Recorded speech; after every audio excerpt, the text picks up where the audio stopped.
소방공무원 수험생 여러분 안녕하십니까. 소방학개론 강의를 담당하는 이종호라고 합니다.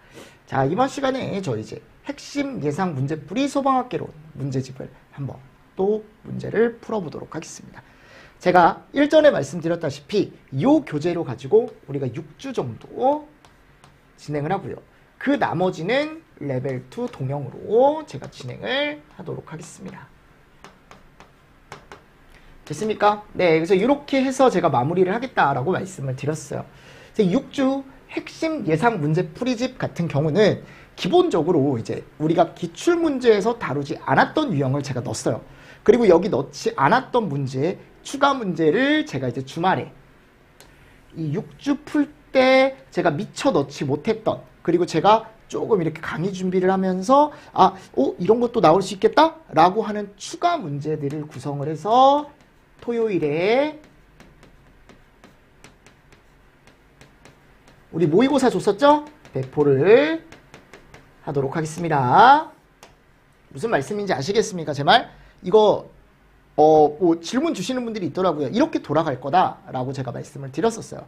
아셨습니까? 네, 그래서 이렇게 6주 동안은 우리가 추가 문제를 좀 많이 풀어보자. 예상 문제를 좀 많이 풀어보고, 그리고 나서 이제 동영에 갔을 때 요게 한 10회차 정도로 해서 실전 문제처럼 구성을 한번 해보겠다라고 제가 말씀을 드렸습니다. 맞나요? 그래서 이걸 시험 전까지 제가 끌고 갈 거다. 그래서 총 10주 과정이다. 총 10주. 요게 한 4주 정도 될 거예요, 동영이. 됐습니까? 네, 다시 한번 안내 드릴게요. 이게 왜냐하면 오리엔테이션 강의를 안 보시는 분들이 많더라고요. 그래서 이거를 확실하게 여러분들 제가 말씀을 드리면서 수업을 한번 진행을 해보도록 하고요. 1주차 같은 경우는 제가 그때 말씀드렸습니다. 요 소방학개론 교재나 또는 소방관계법규 교재가 현재 계속 제가 교정 편집 중이기 때문에 요게 교정 편집이 끝나는 시점이 1주차 말고 이제 2주차 때 끝날 것 같아요. 그래서 2주차 때는 여러분들이 책을 가지고 볼 수 있게 해드릴 테니까 1주차 때는 제가 그냥 프린트 있죠? 네, 프린트물로 대체를 좀 하겠다. 그래서 1주차에 나가는 내용은 제가 카페라던가 또는 이제 카톡방 교재 구입하신 분들은 카톡방 추가가 되어 있으면 그 카톡방에다가 제가 올려드릴 테니까요. 여러분들이 그렇게 보시면서 조금 수업을 준비를 해주시면 좋을 것 같습니다. 그래서 1주차만 이렇게 진행을 한다라는 거 좀 이해를 좀 부탁을 드리겠습니다. 그래서 이렇게 해서 이제 책이 나올 거예요. 똑같이. 그래서 뭐도 나올 거고, 소방학개론도 나올 거고, 소방관계법규도 나올 거고. 근데 법규가 조금 두껍더라고요, 책이. 근데 뭐 어차피 제가 많은 양을 넣다 보니까 조금 그런 것도 있는데, 약간 예상 문제니까, 어떻게 보면 제가 예상되는 문제들을 또는 이제 놓칠 수 있는 부분들을 문제로 만들다 보니까 법규가 좀 이제 조문이 좀 길잖아요. 그러니까 해설을 제가 조금 더 이렇게 알차게 넣다 보니까 조금 두껍더라고요. 조금 두꺼워요. 한 400페이지 정도 되는 것 같아요. 학개론은 한 300페이지 정도 될 것 같아요. 300에서 350페이지. 그래서 학개론 같은 경우를 이제 제가 설명을 한번 드리면, 일단 어떻게 돼 있는 건지 제가 말씀드릴게요. 자, 교재를 들어가 보면 이제 목차가 이렇게 되어 있습니다. 목차가 연소 이론 문제 쭉 들어가 있고요. 화재 이론 문제, 건축 방화 문제 쭉 들어가 있고요. 화재 조사 문제 들어가 있고요. 위험물, 소화론, 소방시설론, 순서는 뭐 우리가 배웠던 거죠, 그죠? 재난관리법, 역사 및 조직, 기능론, 구급법, 응급법, 그죠? 그리고 파트 11에 제가 이걸 넣어놨어요. 계산문제 모음집을 넣어놨고요. 그래서 여태까지 나왔던 거, 그리고 또 나올 만한 것들, 이런 것들 제가 안쪽에 다 구성을 했고요. 그리고 마지막에 부록으로 해가지고 복습용 회동 문제. 자, 이게 이제 뭐냐면, 앞쪽은 제가 본문을 보시면 이렇게 돼 있어요. 문제가 있고 뭐가 있어요? 밑에 해설이 바로 있습니다.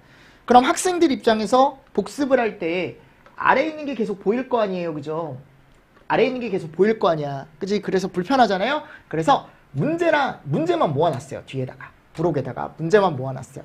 그래서 여러분들이 복습하실 때 내가 요거는 같이 한번 저하고 같이 한번 해보고 나중에 여러분들이 한 번 더 풀어볼 수 있게. 무슨 말씀인지 아시겠습니까? 그래서 나중에 책이 나오면 제 개인적인 생각으로는 2권으로 구성을 하면 될 것 같아요. 그 2권이 이제 요거 본문, 그죠? 한 권이랑 부록 해가지고 그 부록은 여러분들이 그냥 왔다 갔다 하면서 좀 볼 수 있게. 왔다 갔다 하기보다는 그것만 들고 그냥 여러분들이 쭉 그냥 편하게 풀어보고 뒤에 답 넣어놓으면 여러분들이 답 채점해보고 내가 학습이 제대로 되어 있는지 이런 식으로 구성을 했어요. 책을. 아셨죠? 자, 그리고 나서 이제 6주 동안에 요게 이제 금방 끝나요. 요 문풀은. 왜냐면 아래 해설도 다 있기 때문에 제가 뭐 많은 내용을 많은 시간을 할애하진 않을 거고요. 하다가 6주가 끝나면 모의고사에 들어갈 텐데 모의고사 같은 경우는 이제 어떻게 할까 지금 생각 중입니다. 그래서 6주 과정이 끝나면 끝날 때쯤 해서 제가 이거에 대한 배포 어떻게 할 거고 이렇게 진행을 할 겁니다 라는 것도 제가 말씀을 드릴 테니까 일단은 지금은 요 교재로 제가 6주 동안 여러분들하고 얘기를 한번 해보겠다라는 겁니다. 아셨죠? 네. 그렇게 해서 이제 본문을 한번 나가볼게요. 오늘은 이 본문을 새로운 책을 한번 또 나가보도록 하겠습니다. 여러분들 그리고 독감 조심하십시오. 네, 제가 독감에 걸렸다가 지금도 회복이 되지 않았습니다. 솔직히 얘기하면 이게 몸이 뭐 열이나 오한 이게 너무 심했거든요. 첫날, 둘째 날, 셋째 날까지 이게 너무 심했어요. 그래서 아무것도 못 하겠더라고. 집에 그냥 누워만 있었어요. 그러다가 이제 어제 월요일이죠. 월요일부터 또 돈을 안 벌 수는 없으니까 출근을 해야 될 거 아니에요, 여러분들. 그래서 출근을 해서 다른데 이제 지방도 한번 가보고 했는데 목이 아직 너무 아파요. 그래서 제가 그래도 목소리가 조금 까랑까랑한 편인데 첫 주는 약간 목이 좀 안 좋을 수 있어요. 지금도 마찬가지입니다. 그래서 하다가 조금 불편한 소리가 날 수도 있습니다. 그런 것들은 좀 이해 좀 해주십시오. 따뜻한 물 많이 먹고 회복을 하고 있습니다. 요번에 독감이 좀 세대요. 좀 세대요. 그래서 여러분들도 조심하시라고. 왜냐하면 학생들이 지금 시기에 아파버리면 이게 일주일을 예를 들어 쉬었어요. 한 일주일 쉬어야 되더라고요. 이게 너무 힘들더라고요. 지난주에. 그래서 일주일을 쉬고 복귀를 해도 사람이 정신이 약간 멍해요. 그러니까 학생들이 그래버리면 또 일주일이 날아가 버리면 얼마나 아까워요. 그러니까 마스크 제대로 하고 다니시고 마스크 하십시오. 마스크. 제가 마스크를 안 하고 다녀가지고 그런 것 같아. 안 그래도 KTX나 이런 거 많이 타는데 그래서 마스크 꼭 하시고 그리고 손 자주 씻으시고 손 자주 씻으시고 먹는 거 잘 드시고 휴식할 때는 확실하게 휴식하시고 공부도 잘 하시고 아셨죠? 이렇게 해서 조금 건강관리에 좀 유의를 해 주셔야 되는 시기 같습니다. 제 개인적인 생각으로는. 무슨 말씀인지 아시겠습니까? 네, 해서 뭐 여러분들이 알아서 잘 하시겠지만 걱정돼서 높아심에 제가 말씀을 드리는 거니까요. 그렇게 해서 정리를 또 같이 여러분들하고 건강을 좀 챙기는 걸로 약속을 좀 합시다, 우리. 아셨죠? 그리고 내일부터 엄청 춥대요. 웬만하면 이제 뭐 집에서 공부를 하시는 분들은 거의 없을 거야. 집에서 공부가 잘 안 되니까. 나갈 때도 여러분들 옷 따뜻하게 입으시고 절대 아프시면 안 됩니다. 네. 자, 일단은 그럼 문제를 한번 풀어볼까요, 우리? 챕터 1 해가지고 연소 기본 이론이라는 게 들어가 있죠. 그렇죠? 맞습니까? 그럼 1번 한번 보도록 하겠습니다. 1번. 산화제 및 환원제에 대한 분류 및 설명으로 올바르지 않은 것은 그랬어요. 올바르지 않은 거예요. 1번. 산화제란 분자 내에 다량의 산소를 보유하고 있는 물질이다. 맞죠? 그죠? 산화제란 자신은 환원이 되면서 그죠? 남을 다른 물질을 어떻게 하는 거예요? 산화를 다른 물질을 어떻게 시키는지가 중요한 거다라고 제가 말씀을 드렸죠. 환원제란 자신은 산화가 되면서 다른 물질을 환원시키는 물질을 얘기한다. 그럼 다른 물질을 산화시키는 산화제의 대표적인 거엔 공기가 있고 다른 물질을 환원시키는 거엔 대표적인 게 가연물이 있는 거죠.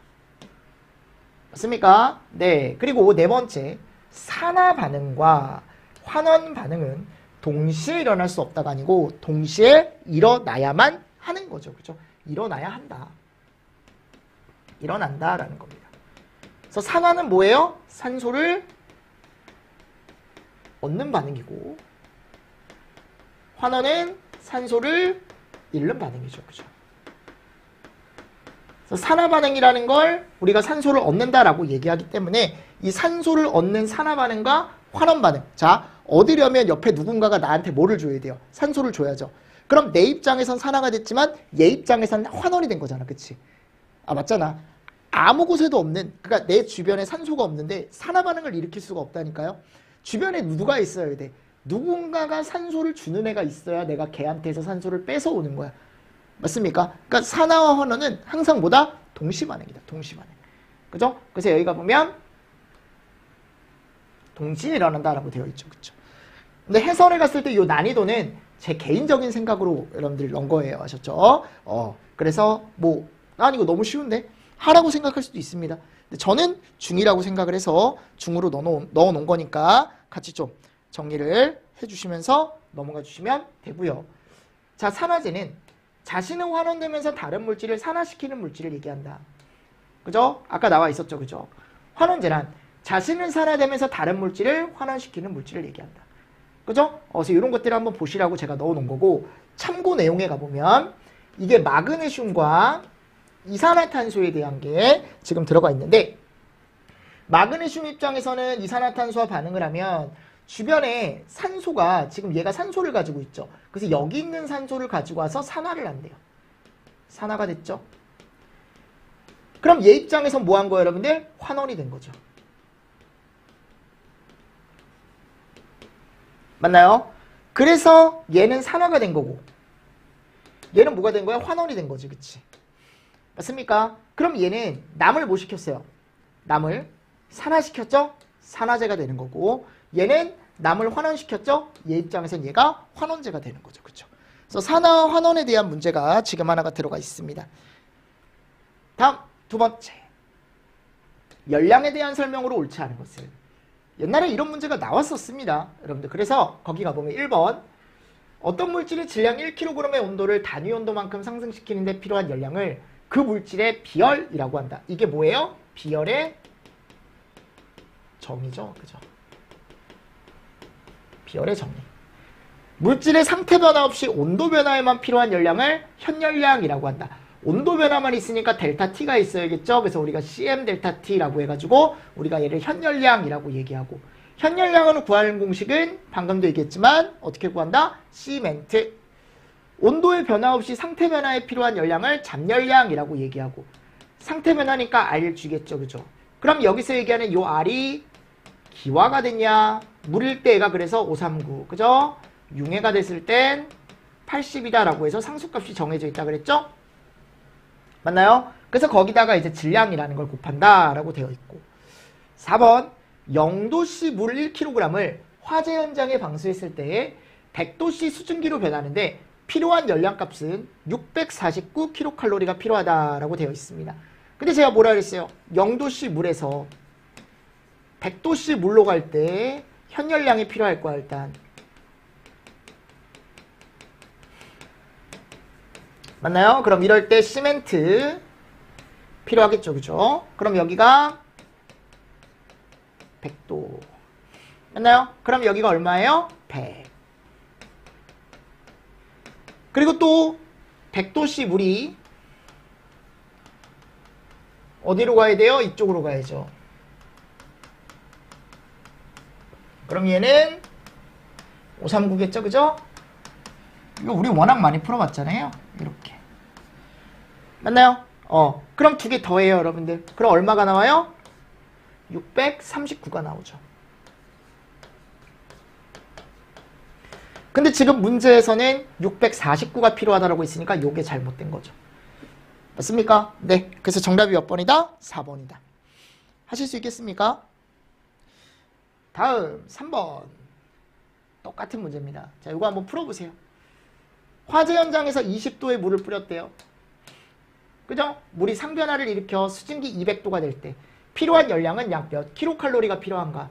수증기의 비열은 0.5다. 맞나요? 그럼 20도의 물이 100도씨의 물이 됐을 거고, 100도씨의 물이 100도씨의 수증기로 갈 거고, 그죠? 100도씨의 수증기가 250도인가요? 200도죠. 200도의 수증기로 갈 거다. 맞습니까? 네, 이렇게 되는 거죠. 그러면 우리는 이런 개념이 들어간다고. 20도의 물을 100도씨의 물로, 100도씨의 물을 100도씨의 수증기로, 100도씨를 200도씨의 수증기로. 맞습니까? 그럼 이렇게 갔을 때 여기는 현열, 잠열, 현열. 맞나요? 그럼 Q는 시멘트겠죠. 그래서 1, 1, 100 마이너스 20. 그럼 얘가 얼마예요, 여러분들? 80. 그죠? 그리고 여기는 539에 1이겠죠. 그죠? 그럼 539 킬로칼로리. 그죠? 그리고 여기 마지막 현열에 갔을 때 시멘트겠죠? 근데 여기서 비열은 수증기 비열이 들어가줘야겠죠? 그래서 0.5 1kg 들어가고, 그리고 100도에서 200도니까 200-100 하면 100 해가지고 50이 들어가 주겠죠. 그래서 얘네 세 개를 다 어떻게 해요? 더하는 거죠. 그럼 얼마가 나온다? 669가 나온다. 응용 문제입니다. 근데 저는 개인적으로 이런 문제가 좋다라고 저는 생각을 합니다.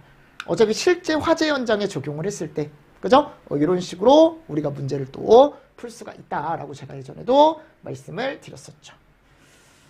됐죠? 그래서 이거 푸실 수 있어야 됩니다. 이 정도는. 우리 연습 너무 많이 했죠. 그죠? 자, 그리고 네 번째 한번 가보도록 하겠습니다. 네 번째. 4번. 열량 및 비열에 대한 설명으로 옳지 않게 설명된 것은 그랬어요. 자, 열량이란 열의 많고 적음을 나타내는 양이다. 오케이. 열량에 대한 정의죠, 그냥. 맞습니까? 열량에 대한 정의죠. 2번. 현열량이란 물질의 상태 변화 없이 온도 변화에 필요한 열량값을 얘기한다 라고 되어 있습니다. 그럼 우리는 얘를 뭐라 그래요? 시멘트라고 얘기한다 그랬죠. 잠열량은 온도 변화 없이 상태 변화에 필요한 열량을 얘기한다. 얘를 우리가 RG라고 얘기하는 거죠. 열 용량이란 어떤 물질 1g, 1kg을 1도씨 높이는 데 필요한 열량을 얘기한다. 자, 이건 뭐에 대한 거예요? 비열에 대한 얘기죠.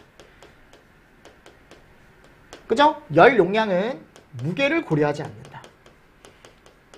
그래서 어떤 물질을 그냥 1도씨 높이는 데 필요한 열량값을 우리는 열 용량이라고 얘기한다. 근데 비슷한 개념이다라고 제가 말씀드렸습니다. 그래서 우리가 연력학이나 또는 이제 우리가 보통 얘기하는 소방학개론 이런 데서도 이런 얘기 많이 하죠. 이런 것도 같이 정의를 해주시면 좋을 것 같습니다. 됐나요? 네, 같이 보십시오. 자, 그리고 5번. 자, 0도씨 1atm에서 그죠? 0도씨니까 온도, 압력, W 무게, 그리고 일산화탄소라는 게 나와 있습니다. 부피 계산을 하시오 그랬어요. 얘가 차지하는 기체의 부피를 계산하시오. 탄소 원자량은 12고 산소 원자량은 16으로 하며 이상기체 상수 R값은 계산 편의상 0.1로 본다라고 되어 있습니다. 맞죠? 그러면 이상기체 상수가 나왔기 때문에 얘를 그냥 이상기체로 가정을 하고 문제를 풀어주시면 됩니다. 그럼 PV는 M분의 WRT라는 공식이 있었고, 맞습니까? 그럼 부피를 계산하래. V는 MP분의 W에 보다 RT다. 맞나요? 그럼 W가 뭐예요 지금? 무게죠? 그럼 28 가지고 오시고, R값은 얼마래요? 0.1이래요. 계산 편의상 이렇게 한다라고 했으니까. 그리고 온도가 지금 0도씨니까요. 절대온도 켈빈으로 바꿔주셔야겠죠. 자, 분자량은 얼마입니까? 얘가 CO 니까 되겠죠. 그죠? 얘가 1km몰당 28kg다. 그죠? 그럼 여기다가 28을 넣어주시면 되겠죠. 28 넣어주시고, 그리고 P값, 압력값이 지금 얼마예요? 1atm이다. 1이다 라고 되어 있는 거죠. 맞나요? 그럼 이 문제는 28이 지워져요 그냥. 그죠? 그리고 0.1이 들어가 있고 여기 1atm이니까 결국 273 곱하기 0.1만 해주시면 되네요. 그죠? 이렇게. 이런 건 1분 안에 풀 수 있을 것 같아요. 이런 문제는. 그래서 제가 넣어놓은 거예요. 이 정도는 여러분들이 한번 해결을 해보시면 좋을 것 같다라고 해가지고 제가 넣어놓은 거니까 같이 좀 보시면서 넘어가 주시면 되겠죠. 정답이 몇 번이다 그래서 2번이다 이거는. 다음 6번. 200도씨의 온도를 도시예요. 화씨 온도로 환산을 하면 그랬죠? 맞습니까? 그럼 제가 뭐라 그랬습니까? 화씨는 95C에 3이다. 그죠? 95에 C가 200이네요, 지금. 플러스 30이다. 그럼 얘가 뭐가 나오는 거예요, 이제? 화C가 나오는 거죠? 얘가 나오겠네요, 그죠? 맞습니까? 왜냐면 이거 약분되잖아요. 1, 40. 그죠? 그러면 4 곱하기 40 곱하기 9니까 360 플러스 32. 는 392 화씨 정도 될 겁니다. 됐죠? 그래서 이거 하나 잘 정리를 또 해주시면서 넘어가 주시면 좋을 것 같습니다. 됐나요? 네, 그래서 제가 예전에 이 공식 아래에 있는 거 이 정도는 정리를 좀 해주시면 좋다라고 틀림없이 말씀을 드렸을 겁니다. 그죠? 자, 7번 볼까요? 7번. 발열 반응의 설명으로 옳지 않은 것은.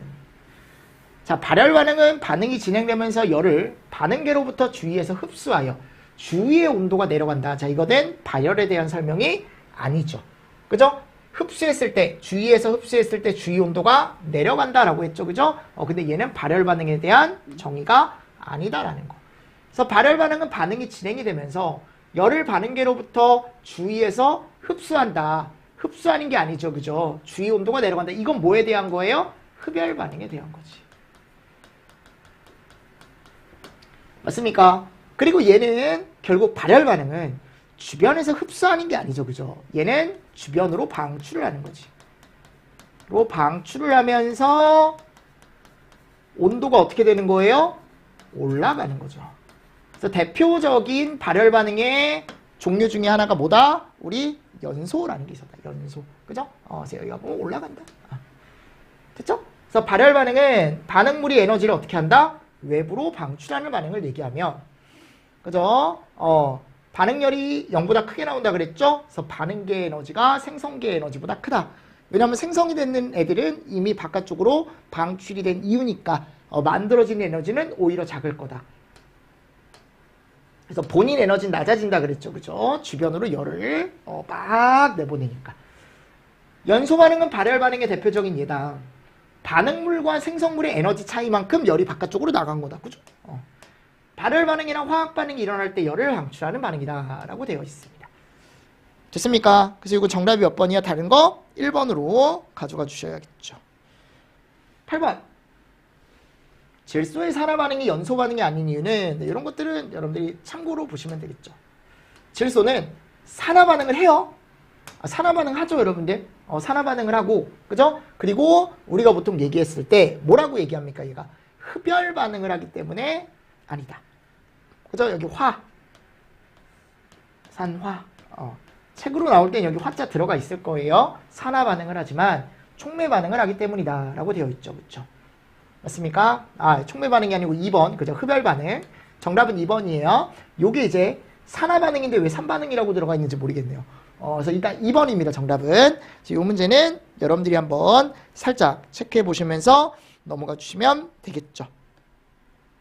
맞습니까? 네. 이런 식으로 문제를 우리가 풀어주는 겁니다. 자, 그리고 9번.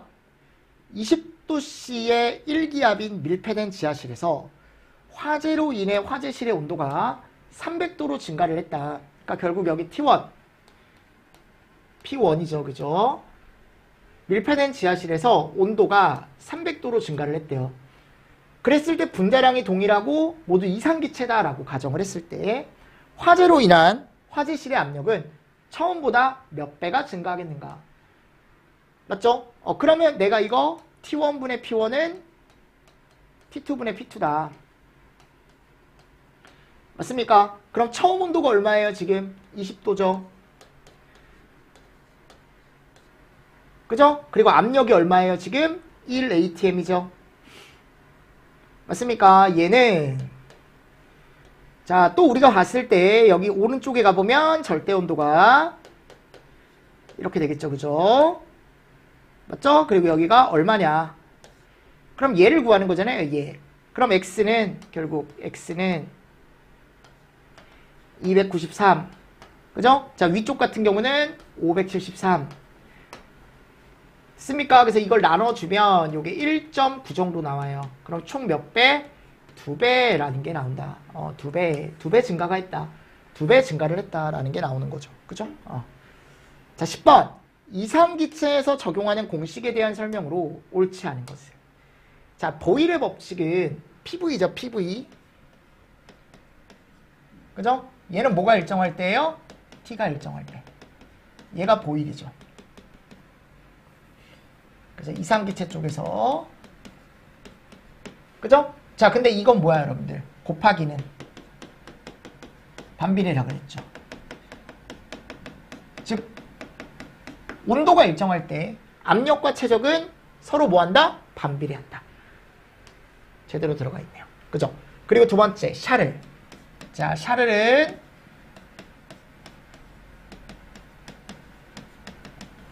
이거죠. V가 일정할 때. 또 일정하다. 뭐가 일정할 때 또? P가 일정할 때. 맞습니까? 그래서 샤를의 법칙에서 최적이 일정하면, 그죠? 압력은 절대 온도에 지금 뭐 한대요? 비례한대요. 그러니까 제가 곱하기는 뭐라 그래? 나누기는 뭐라 그랬어요? 나누기. 비례라 그랬죠. 그죠? 그럼 맞네요. 샤를의 법칙에서 압력이 일정하면, 자, 압력이 일정하죠. 그죠? 그랬을 때 얘네도 나누기니까 서로 비례죠. 그래서 지금 여기 반비례한다 그랬죠? 잘못됐죠. 그죠? 그리고 보일 샤를의 법칙은 얘죠. 그래서 기체의 최적은 압력에 반비례한다. 곱하기로 돼 있으니까. 그리고 절대 온도에 나누기로 돼 있으니까 비례한다. 오케이. 맞나요? 그래서 옳지 않은 건 몇 번이다? 우리 4번이다. 4번. 3번이다. 그렇게 가져가시면 되겠죠. 그죠? 맞습니까? 네. 그래서 문제가 이런 문제들을, 왜냐면 여기 지금 처음 푸는 여기 쪽 같은 경우는 문제 자체가 연소의 기초 이쪽이기 때문에 크게 문제가 만들 게 없더라고요. 만들 게 없어서 이런 것들 정말 기초적인 거 여러분들이 푸실 수 있는 거 위주로 제가 냈으니까 같이 좀 보시면 좋을 것 같고, 11번 연소 반응에서 분자 충돌에 대한 설명으로 옳지 않은 것은, 제가 뭐라 그랬어요? 분자 충돌론이라는 게 있다 그랬죠. 되게 중요한 얘기다. 그래서 어떤 에너지를 가진 분자들끼리 부딪혔을 때 그 에너지에 의해 거기서 이제 반응이 일어난다 그랬죠. 뭐 연소 반응이 일어날 수도 있고. 맞나요? 화학적인 반응이 일어난다 그랬죠. 그래서 여기가 보면 화학 반응이 일어나기 위해선 반응물 또는 분자들에 꼭 뭐가 있어야 돼요? 자기들끼리 부딪히는 충돌이 꼭 있어야 돼. 정말 자기들끼리 꼭 부딪혀야 돼. 그래야 열받는다 그랬죠? 그래야 열받는다 그랬죠? 또한 반응물 또는 분자의 충돌 반응은 화학 반응을 일으키기 위해 적합한 방향으로 일어나야 된다. 그러니까 얘네들이 움직이긴 움직이는데 이게 얘는 이쪽으로 가고 얘는 이쪽으로 가고 충돌을 해요, 안 해요? 안 한다고. 이러면 에너지가 안 나온다니까요. 무슨 말씀인지 아시겠습니까? 그러니까 서로 충돌을 일으킬 만한 방향으로 충돌을 해주면 그때 이제 어떻게 보면은 화학 반응이 일어난대. 그래서 적합한 방향이 아니면 화학 반응이 또 안 일어날 수도 있대요. 그런 얘기가 나와 있는 겁니다. 2번, 활성화 에너지보다 작은 에너지를 가지고 있는 분자들이 충돌 시 반응이 진행이 되는 게 아니죠. 활성화 에너지라는 게 뭐예요? 어떤 화학적인 반응을 일으킬 수 있는 최소한 에너지. 걔보다는 큰 에너지가 있어야 반응이 일어나겠죠. 그죠? 온도가 증가하면 운동량 증가하죠? 그죠? 그래서 반응 속도가 증가하고, 표면적이 증가하면 산소 접촉면이 늘어나니까. 맞습니까? 충돌의 수도 증가하고 반응 속도도 증가할 수밖에 없죠. 다 맞는 거지, 이런 것들. 이게 잘못된 겁니다. 그래서 제가 여기 밑에다가 이거 넣어놨죠, 여러분들. 다시 한번 정리를 좀 해주시면서 충돌론에 대한 게 들어가 있으니까 이 충돌에 의해서 반응 속도가 어떻게 되는지, 그지? 다시 한번 정리를 또 해주시면 좋을 것 같습니다. 자, 그리고 이제 12번. 이런 것들은 제가 이제 혹시 몰라서 넣어놓은 거거든요. 이상기체 쪽에서 분자 운동론이라는 게 있대. 분자 운동론. 그러면 여기 밑에 가보면 참고 제가 넣어놨죠. 자, 이상기체라는 건 현실에 존재하지 않는다 그랬어요. 그래서 여기 가보면 기체 분자가 차지하는 부피는 다 무시할 수 있대요. 그러니까 이게 무슨 말이냐. 기체니까 요만할 거 아니에요. 그리고 지금 걔에 비해 걔가 차지하고 있는 공간, 이 공간은 월등히 어떻다? 크다. 그 기체 분자에 비해. 그러니까 그 공간에 비해 이 기체 분자가 차지하는 게 거의 없기 때문에 어떻게 할 수 있대요? 그냥 무시할 수 있대. 그래서 이상기체가 차지하는 부피는 보통 어떻게 한다? 무시한다 라고 되어 있습니다. 자, 그리고 분자들은 충돌할 때 완전 탄성 충돌한대. 이 탄성이라는 게 바깥쪽으로 약간 튀어나가려고 하는, 완전 바깥쪽으로 튀어나가려고 하는 충돌 상태다라고 생각하시면 되거든요. 그래서 충돌할 때 완전 탄성 충돌이라는 걸 일으킨다라고 되어 있고요. 그리고 기체 분자들은 얘네들은 질서를 가질 수가 없습니다. 무질서 이런 것들 한번 보시고, 그리고 기체 분자 상호 간에 인력이라던가 반발력을 무시한대요. 인력이 뭐야, 여러분들? 서로 잡아당기는 거. 반발력은 서로 밀어내는 거 얘기하거든요. 그러니까 그런 힘들을 무시할 수 있대, 이상기체는. 그러니까 주변에 영향을 받지 않는다라고 생각하시면 돼요. 주변 영향을 전혀 받지 않는다라고 생각하시면 됩니다. 아셨죠? 그리고 운동 에너지는 온도가 높아지면 높아질수록, 절대 온도가 높아지면 높아질수록 비례하게 빨라진대요. 이런 것들 특징적으로 좀 보시면 됩니다. 그래서 여기가 보면 이게 고려한다라고 되어 있는데 고려하지 않는다고. 됐죠? 그래서 이런 것도 같이 보십시오. 한번 참고로 이상기체에 대한 분자론이다라는 거. 다음 13번. 아보가드로 법칙에 대한 설명으로 옳은 것은 그랬어요. 내가 뭐라 그랬어요, 여러분들? 우리가 모든 이제 기체 쪽에 1몰당 최적은 다 얼마다? 22.4다. 그러니까 지금 최적이 11.2인데 22.4죠. 22.4. 그리고 얘를 체크했을 때가 상태가 우리가 보통 뭐다? STP 상태다라고 얘기하는데, 이 STP가 뭐냐? 우리가 이제 보통 얘기하는 표준 상태. 표준 상태라고 얘기합니다. 표준 상태. 뭐라고 여러분들? 표준 상태. 그래서 표준 상태일 때, STP일 때 얘다. 얘는 상온 상압 상태고, 얘는 상온. 얘는 상압 상태고. 아셨죠? 그래서 모든 기체 1몰의 부피는 22.4L다. 그리고 그 안에는 분자가 이만큼 들어있다. 요거는 그냥 아보가드로에 대한 정의를 그냥 한번 보고 가셔라 라고 해서 제가 문제로 하나 넣어 놓은 거니까요. 3번이다 라고 해서 정의로 가져가 주시면 됩니다. 자, 그럼 14번 한번 더 풀어보도록 하겠습니다. 당량비에 대한 설명으로 옳지 않은 것은, 자, 일단 우리는 당량비라고 얘기하면은 그냥 가연성 혼합기가 얼마나 제대로 섞여 있는지를 제가 알면 된다 그랬죠. 어떤 가연성 가스라던가 또는 이제 공기가 제대로 섞여 있는지, 이제 그거에 대한 이제 혼합비다라고 제가 당량비를 얘기를 했었는데, 조금 더 정확하게 이제 표현을 하면 이 당량비 같은 경우는 우리가 이제 보통 뭐라고 얘기하냐면 가연성 혼합기의 연료량, 공기 질량비 또는 부피비, 얘를 우리가 연공비라고 얘기하고 연료의 질량, 공기의 질량으로 표현한다. 자, 이게 이제 뭐냐면 위쪽에다가 내가 가연성 혼합기의 양을 넣고, 결국 얘가 뭐예요? 가연물이죠. 가연물의 양이죠. 그리고 내가 여기다가 이제 뭐를 비교하는 거냐면 공기 있죠, 공기. 공기비를 넣는 거야, 공기비. 공기, 그러니까 산소죠, 산소. 얘네들의 이제 양을 비교하는 거야, 양. 뭐 양을 비교한다, 질량 또는 이제 부피, 이런 것들을 비교하는 겁니다. 질량이나 부피, 질량이나 부피를 비교하는 거야. 됐죠? 그래서 우리가 얘를 연료량, 가연물의 양, 공기량, 산소량이죠. 그래서 이걸 우리가 뭐라고 하냐면 다른 말로 연공비라고 얘기합니다. 왜냐면 위쪽에 뭐가 들어가고 연료가 들어가고 아래 공기량이 들어가기 때문에 이름을 뭐라고 한다고요? 연공비라고 얘기한대. 근데 이거를 뒤집어서도 표현할 수 있거든요. 뒤집어서도. 그럼 위쪽에 뭐가 올라가요? 공기, 산소. 그리고 아래에 가연성 혼합기. 이게 가연물이죠, 그죠? 맞죠? 그럼 얘는 또 우리가 역수로 표현하면은 공연비라고 표현한대요. 여기 들어가 있죠, 그죠? 공연비. 공연비는 위쪽에 공기가 가고 아래쪽에 연료, 가연물이 내려온다라고 되어 있습니다. 그래서 이 두 가지에 대한 거 연공비와 공연비라는 정의가 지금 나와 있는 거고요. 자, 그리고 당량비는 우리가 또 어떻게 따지냐면 실제 연공비와 이론 연공비의 비로 따진대요.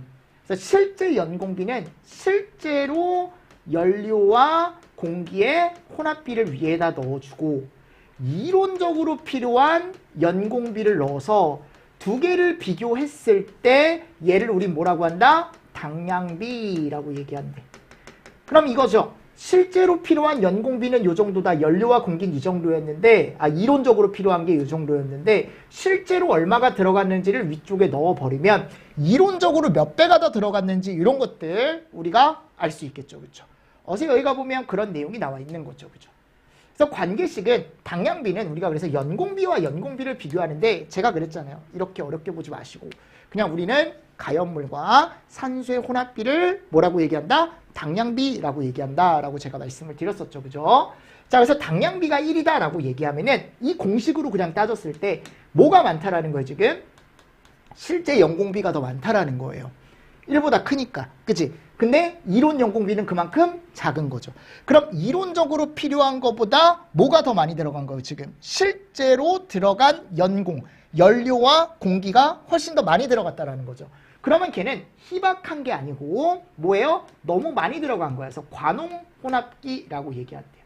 그리고 당량비가 1이잖아요. 그러면 이론적으로 필요한 것과 실제로 들어간 게 정말 완벽하게 잘 들어간 거기 때문에 뭐라고 얘기한대요? 여기 가보면 양론혼합비라고 얘기하고, 당량비가 1보다 작잖아요. 이때는 얘가 더 작은 거니까, 실제가 더 작은 거니까 이론이 더 큰 거죠. 그죠? 그랬을 때 뭐라고 얘기한다? 관홍혼합기라고 얘기한대. 그럼 관홍혼합기니까 어떻게 되는 거야? 얘가 더 많은 거죠. 이론적으로 필요한 양보다 지금 적으니까, 그죠? 관홍혼합기가 아니고 이건 적은 거죠. 그죠? 희박혼합기. 그래서 이 두 가지가 지금 반대로 돼 있다라는 게 지금 나와 있는 거죠.